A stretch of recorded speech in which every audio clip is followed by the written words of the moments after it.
ഞങ്ങൾക്ക് മടവൂരിനെ പടച്ചോനാക്കാൻ ഒരു പേടിയില്ലടോ. അതിനെന്താ പ്രശ്നം? ഇവിടെ എന്ത് പ്രശ്നം? ആർക്കൊരു പ്രശ്നമില്ല. നൗഷാദ് ഭായി, നിങ്ങൾക്ക് എന്തെങ്കിലും പ്രശ്നമുണ്ടോ? മുസ്ലിം ഉമ്മത്തിനെ സംബന്ധിച്ചിടത്തോളം ഒരു പ്രശ്നമില്ലാത്ത വിഷയമാണ് അത്. നിങ്ങൾക്ക് മടവൂരിനെയോ നിങ്ങൾക്ക് തന്നെ പടച്ചോനാവാം. എന്താ പ്രശ്നം? ഒരു പ്രശ്നമില്ല. നമ്മുടെ രാജ്യത്തിന് നിയമവിരുദ്ധമാണ്, അല്ലെങ്കിൽ പോലീസ് കേസാവുമോ, അല്ലെങ്കിൽ കോടതി കേസ്, അങ്ങനെ എന്തെങ്കിലും പ്രശ്നമുണ്ടോ? രാജ്യത്തിൻ്റെ നിയമത്തിന് എന്തെങ്കിലും തടസ്സമുണ്ടോ? പ്രശ്നമുണ്ടോ? ഒരു പ്രശ്നമില്ല. അതുകൊണ്ട് മടവൂരിനെയോ അല്ലെങ്കിൽ നിങ്ങളുടെ മഷായന്മാരുണ്ടല്ലോ, ഓരേക്കും കുറച്ചും കൂടെ ബെറ്റർ. ഈ ആളുകൾക്ക് കാല് നക്കാൻ കൊടുക്കുന്ന നിങ്ങളുടെ മഷായന്മാരുണ്ടല്ലോ, ഓരോ ആൾക്കാർക്കും കുറച്ചും കൂടെ ബെറ്റർ. അതാകുമ്പോൾ നിങ്ങൾക്ക് എന്താവും, പൂർണ്ണമായിട്ട് യോജിക്കും. നിങ്ങളുടെ ടീമായിട്ട് അങ്ങനെ കൂടെ പോവുമല്ലോ. മടവൂരെന്ന് വെച്ചാൽ മുസ്ലിം സമുദായം ആദരിക്കുന്ന ബഹുമാനിക്കുന്ന ഒരു വ്യക്തിയാണല്ലോ.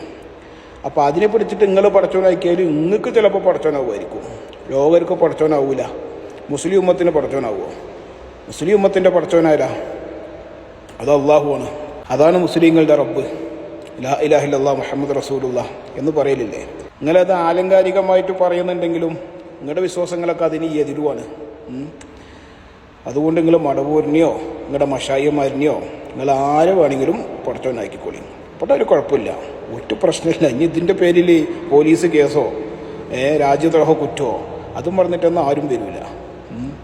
ഇപ്പം നമ്മുടെ മറ്റാൾ കണ്ടില്ലേ, എന്താണ്, എന്ത് തങ്ങളാണ്, ആറ്റക്കൊയ്യ തങ്ങൾ, മൂപ്പര് തങ്ങളാണെന്ന് പറഞ്ഞ് എന്തെങ്കിലും പ്രശ്നമുണ്ടോ?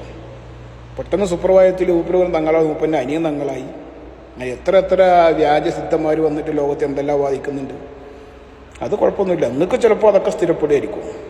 അപ്പോൾ നിങ്ങൾക്ക് സ്ഥിരപ്പെട്ടു എന്ന് കരുതിയിട്ട് ഇപ്പോൾ ലോകർക്ക് സ്ഥിരപ്പെടില്ലല്ലോ. ഇപ്പോൾ ഏറ്റവും വലിയ മറുപടി ഇപ്പോൾ നൗഷാദിൻ്റെ തലച്ചോറ് കൊണ്ട് മുസ്ലിം ഉമ്മത്ത് ചിന്തിക്കോ? അതുമില്ല. അപ്പം അതുകൊണ്ട് ഒരു പ്രശ്നമില്ല. മടവൂരിനെയോ അനക്കോ എൻ്റെ മഷാഹിയന്മാരിനെയോ ആരെ വേണമെങ്കിലും പടച്ചോനാക്കിയിട്ട് നിങ്ങൾ ഇങ്ങനത്തെ രീതിക്ക് കൊണ്ട് മുന്നോട്ട് പോയിക്കോളി. ഏതായാലും ഇതിനൊക്കെ ഒരു ഒടുക്ക് ഉണ്ടാവുമല്ലോ, അവസാനം ഉണ്ടാവുമല്ലോ ഇൻഷാ അല്ലാഹ്.